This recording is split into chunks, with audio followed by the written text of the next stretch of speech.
경제 맞습니까? 왜 이상한 이야기가 됐을까요? 계속 안 넘어가는데. 이번 정부는 입만 열면 지난 50년 동안의 대한민국의 눈부신 성장이 재벌이 모든 걸 다 가져가고 아주 극단적인 빈부 양극화와 불평등이 초래된 적폐 경제라고 이야기를 합니다. 그래서 재난적 양극화를 시정하고 경제를 다시 살리기 위해서는 소주성이라고 하는 걸 해야 된다고 합니다. 아마 소주 많이 마시고 누워 잔다는 얘기인 것 같습니다. 정말 재난적 양극화의 나라인가, 이 문제의식이 올바른가가 이번 정부의 경제정책을 제대로 이해하는 데 아주 키가 될 것입니다. 여러분한테 제가 퀴즈를 드리겠습니다. 한국의 소득의 상위 10%가 전체 소득의 몇 %를 가져갈까요? 90% 가져간다고 생각하시면 80%, 70%, 60%. 아니 재난적 양극하면 반 가져가야 되지 않겠습니까? 50%, 40%. 여기 계신 분들 경제 IQ가 너무 높으신 것 같아요. 이번 정부에 비해서. OECD의 소득주도 성장에 대해서 강조하는 웹페이지가 있어요. 거기 가서 쳐보시면 우리나라의 상위 10%는 전체 소득의 22%를 가져가는 나라입니다. 너무 많이 가져가나요? 예, 이게 재난적 양극화의 나라인가요? 예. 자, 다음 화면 보겠습니다. 소득주도 성장은 이번 정부가 처음 떠드는 게 아니라 전 세계적으로 많은 관심이 있습니다. 여러분 잘 아시는 다보스 포럼, 월드 이코노믹 포럼이 2017년부터 각국의 포용적 성장 및 개발 지수라는 걸 개발해서 등수를 매기고 있습니다. 자, 전 세계에 한 180여 개가 넘는 나라 중에서 대한민국은 얼마나 포용적인 나라일까? 1등하는 나라가 가장 포용적으로 경제 발전의 혜택을 고르게 누리고 있는 나라입니다. 대한민국은 참고로 말씀드리면 1인당 국민소득으로는 전 세계에서 27번째 하는 나라입니다. 그럼 우리나라의 포용적 개발 지수는 몇 등이나 될까 한번 보시겠습니다. 근데 그 이전에 인구가 5천만이 넘는 나라들의 소득 분포, 얼마나 소득이 고르게 나눠 갖는가를 하는 지니 계수의 그래프가 보고서에 나와 있습니다. 대한민국이 어딨냐 보면요, 5천만이 넘는 나라들 중에서 뒤에서 네 번째로 소득 격차가 적은 나라에 속합니다. 그런데 어떻게 해서 이 나라가 재난적 양극화의 나라라고 하는 인식을 하는지 상당히 궁금하죠. 이 OECD, 우리 대통령도 축하한 OECD에서 소득주도 성장해라고 그랬다고 그러는데 거기에 보고서가 2016년에 나온 보고서에 소득 분포를 보면 G20 국가 중에 파란색이 월급을 받았을 때 시장에서 소득이 얼마나 고르게 분포된, 작을수록 고르게 분포되어 있는 거고요.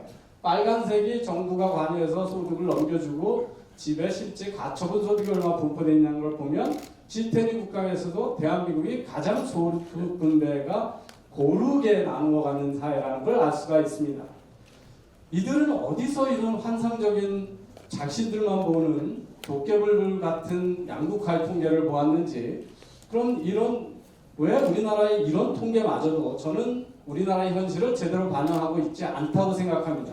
한 예로 여러분 지금 매달 의료보험비를 얼마나 내고 계신지 모르겠지만 직장 의료보험을 가입한 직장인들은 최소 내시는 분은 월 17,000원을 내시고 최고 소득이 많이 내시는 분은 2019년 1월 1일부터는 350만 원을 내게 됩니다.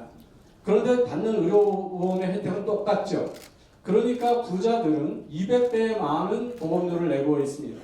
여러분 국민연금도 가난한 분들, 소득이 적은 분들은 불이백에 4.8배까지 타서 쓰실 수가 있지만 돈을 많이 불입하는 부자들은 1.8배로 사실은 은행에다 넣는 것이 국민연금에 넣는 것보다 훨씬 낫습니다. 그러면 그렇게 해서, 그런데 이런 것들은 절대 소득통계에 나타나지 않는 우리나라의 특이한 분배 정책입니다.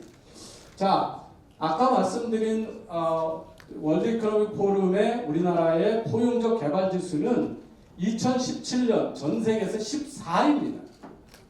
그리고 포용적 성장을 하고 가난한 나라를 돕겠다고 이 정권 들어와서 1년 동안 해주고 나서 2018년 평가는 2단계 떨어진 16위로 떨어졌습니다.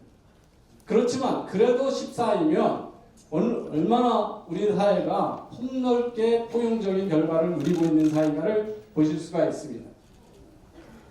그 평가를 가지고 선진국들 중에 지금 얼마나 포용적 지수가 포용적으로 되어 있느냐, 그리고 5년 동안 그것이 개선되고 있느냐, 역행하고 있느냐를 가지고 제일 위쪽이 스탠드아웃, 아주 탁월하게 뛰어난 영역에 대한민국이 속하고 있습니다.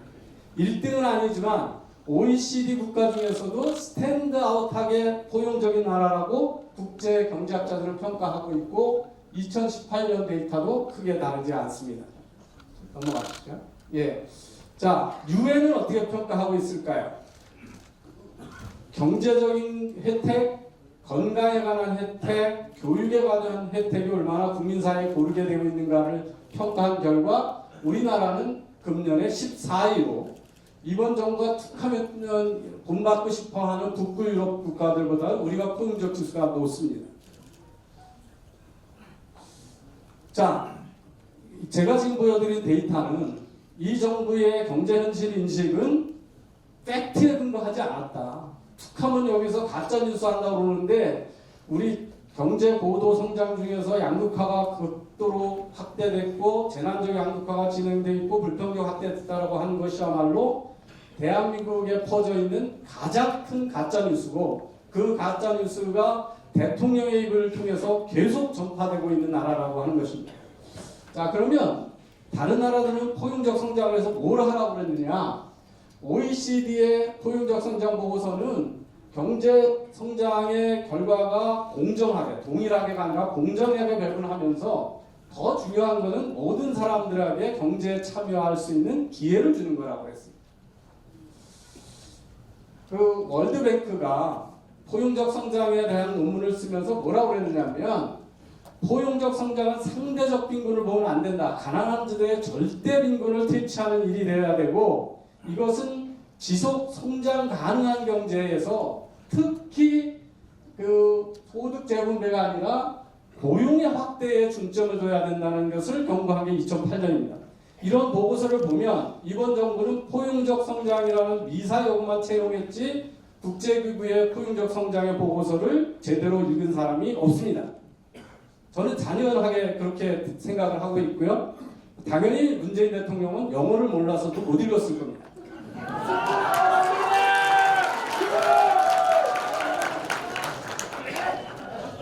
OECD의 G20 국가의 포용적 성장 국가를 위해서 어떻게 해야 되느냐 하는데 거기에 한국에 대한 권고사항이 13가지가 있습니다. 넘겨보시겠습니다. 그 권고사항의 첫 번째가 정규직의 일자리 보호를 낮춰서 고용의 기회를 확대하라고 하는 겁니다. 그런데 뭐라고 했습니까? 취임에서 첫 일성이 비정규직 제로화한다고 했죠. 예. 파트타임 일자리 많이 만들어서 여성이 육아와 함께도 계속 경력 단절 없이 일하라고 그랬습니다. 정규직화하라고 그러면 되는 거예요, 안 되는 거예요? 안 되는 거죠. 유연한 노동과 임금 제도를 만들어서 노인들도 계속 일하게 하라고 그랬습니다. 정반대로 갔습니다. 거기에 특히 이런 얘기합니다. 최저임금을 과도하게 올리면 고용에 악영향이 나오니까 조심스럽게 하라. 이렇게 했습니까? 아닙니다. 네, 정반대로 했죠. 네. 그럼 뭐 하는 짓이냐 이게? 왜 그 많은 국제기구들이 하는 얘기들을 다 무시하고 오직 좌파 포스트 케인지안들에게는 ILO의 보고서만 보고 이 과단적인 이 위험한 짓을 하고 있냐? 첫 번째는 정신 상태가 제정신 상태가 아닙니다. 그렇습니다. 자영업을 하시는 분들이 광화문 광장에 모였습니다. 이건 밀란입니다. 밀란이 일어났는데 소득주도 성장률을 계속해야 된다고 그러고 좋은 성과도 많은데 사람들이 체감을 못하니까 홍보를 더 잘해야 된다고 하는 게 문재인 대통령의 최근 발언입니다. 자, 소득 격차는 확대됐고 가난한 사람들이 포용적이 된 게 아니라 경제에서 밀려나고 있습니다. 이게 팩트입니다. 팩트를 보는 게 아니라 자신의 정치적 이념에 매몰되어 있습니다. 이거는 믿고 싶은 이야기를 믿는 겁니다. 불편한 지지를 보는 게 아니고요. 이런 거를 가지고 정신분열증이라고 그럽니다. 이게 경제냐고 제가 다시 한번 묻습니다. 경제 아닙니다. 경제는 경제적 결과를 봐야 됩니다. 아까 제가 인용한 월드뱅크에서 포용성장을 하기 위해서는 상대적 격차를 분노로 치환해가지고 자꾸 거기에 집착하면 안 된다고 되어 있는데 이분들이 주로 하는 것이 바로 가진 자들의 갑질, 재벌의 횡포 이걸 분노해서 이거를 마치 포용성장인 것처럼 치환하는 일들을 하고 있습니다. 이게 경제냐? 클린턴 대통령이 It's economy stupid이라고 했습니다. 이번 정부는 It's stupid economy입니다.